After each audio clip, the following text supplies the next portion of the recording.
So I know it's been quite some time since my last video, but I can assure you guys that I've been working very hard towards completing this build. As you can see behind me, it's pretty much done.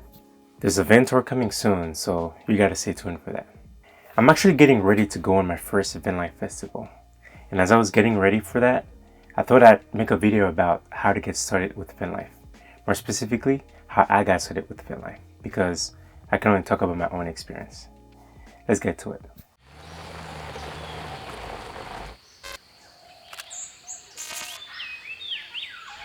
I've told this story a couple times, so I'm gonna keep it short. It was right when curfew got lifted during the pandemic. Quit my job, went on a road trip. I had to cut this road trip short though, because it was kind of impossible for me to sleep in my car and hotels were getting expensive. But on my way back, I came across the van life community. And I remember telling myself, hey, this is what I needed. So I decided to learn as much as possible about this community. The next couple of months, I might have watched every single video about van life on YouTube. As I was doing that, I realized I was only focusing on the good side of van life. So took a step back and watched a couple of videos about the negative aspect of van life. Did that, and then later on, I weighted the pros and the cons of the lifestyle, and I still wanted to go for it. I'm going to shoot first and ask questions later, but took a slightly different path when it comes to van life. I remember at the beginning, I told myself I was gonna get a van big enough to fit a shower, a kitchen, you name it, pretty much everything. But when I really thought about it, I had no idea if this lifestyle was for me. So instead of just pulling the trigger on this huge purchase, because it doesn't necessarily have to be the case, but getting started with van life can be expensive. So I took a step back and told myself that let's just start small, which is what I did. So I bought myself a Fortress Connect, and I converted that into a micro camper in the next, I guess, it took me about 7 to 8 months. I got it to a point where I could practically live in it. So I took it on a road trip. I went around the United States, visited a couple national parks, and this experience was the best. I would not trade that experience for anything else in my life. Most importantly though, I got to learn about the van life, like van lifing, in a more practical way. What I mean by that is, living in a van and going around the United States was not an easy task, and it was, there was a lot of ups and downs, and I still love the experience though. I still love the experience, but this trip was very valuable, and not only I got to visit some national parks, and I got to meet some people from that community, but I also got to learn about this van life community in a practical way, which was a huge plus when trying to determine whether or not this lifestyle is for me.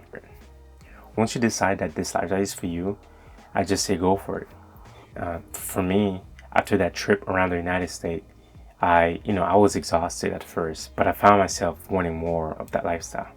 But I knew my smaller build wasn't gonna cut it, so I sold it and purchased a Ram ProMaster 159 wheelbase.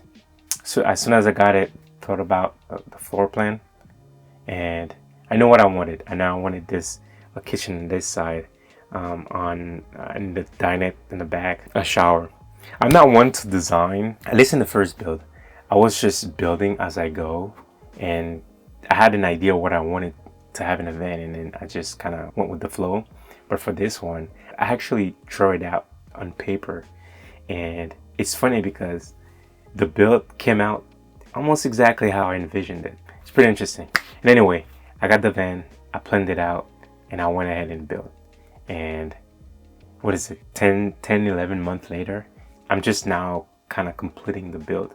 Couple things that I want to mention when it comes to building is things that I should have done more, and that is managing stress and frustration.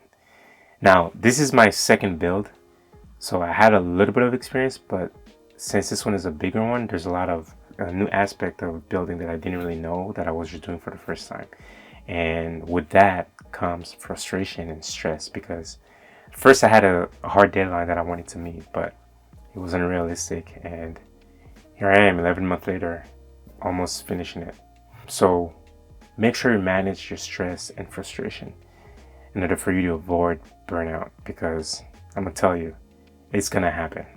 Like, stress is gonna come in, frustration, you're gonna burn out a couple times. I mean, at least in my case, I burned out like a couple times. So keep that in mind. Another thing I wanted to add is to make sure you enjoy the journey. Like, just make sure you enjoy the journey. So I tend to get impatient at times. And one thing that I told myself at the beginning is I'm going to enjoy this. It's just a process. I can't just build this fan out overnight. It's a process, and the goal is to enjoy the process. Now, I can't say I've had that in mind throughout the entire build, but every now and then I try to pull myself back and enjoy the process. At the beginning, I used to record quite frequently, and now when I'm looking at where I was before and where it is right now, it's just crazy to see like the progress, and it's just a sense of fulfillment in it, you know? It's a sense of accomplishment, and it's pretty nice. I want to say it's pretty nice. So van life is not for everyone, and every van lifer out there has different routines. Some have full-time jobs, some are just content creators, some are just exploring for the sake of exploring. Whatever your case may be, make it work for you. I want to kind of take a step back and talk about my goal with this build. I built this van for a specific goal, and that is to help my new area of focus in photography and filmmaking, and that is adventure. That was my goal all along. Building this, I know it took me 11 months, but building this to go out there and create films and take photos and trying to get better at this craft of photography and filmmaking. Well, yeah, that being said, those are the steps that I took in getting into van life. And in the future, the content of this channel is going to change a little bit. It's mostly going to be me documenting my process of learning about adventure photography and filmmaking. Other than that, thank you for stopping by, and I'll catch you guys in the next one.